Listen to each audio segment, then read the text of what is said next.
développement local, c'est avant tout des expérimentations et non pas des théories, etc. Donc il faut expérimenter les idées pour pouvoir en tenir ce qui marche, ce qui ne marche pas en fonction des contextes locaux.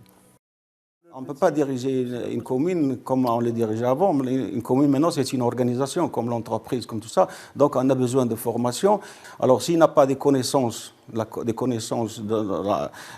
élargies et multidisciplinaires, il ne peut pas être capable de proposer, de faire des propositions. Parce qu'à la base de tout, c'est les connaissances. Nous avons fait une porte ouverte pour les présidents des communes rurales.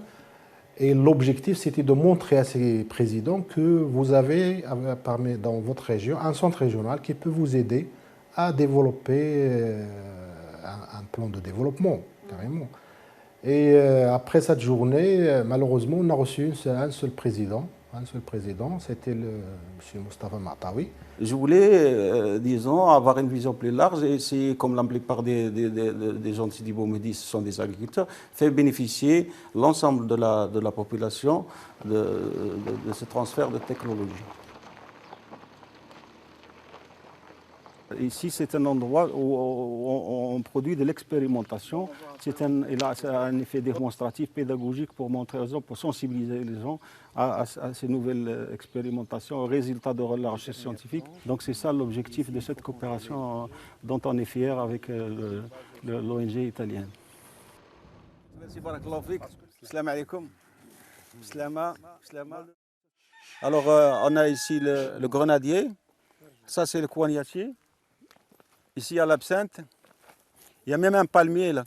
Ça, c'est pour vous dire que l'arboriculture, elle marche ici parce que vraiment, ça peut marcher. On ne peut pas arriver au développement global sans vraiment le construire au niveau du plus bas par la somme des développements locaux. Donc, c'est le développement global, il se construit par le bas et c'est ça l'option de Sidi Bou Mehdi. L'option, c'est disons, face à la crise, c'est de compter sur soi et de produire, de puiser dans les anciennes pratiques de nos ancêtres et de le combiner avec le savoir moderne, avec la technologie moderne, avec toute la recherche moderne, de telle façon à ce qu'on soit vraiment en cohérence entre le passé et la projection vers le futur.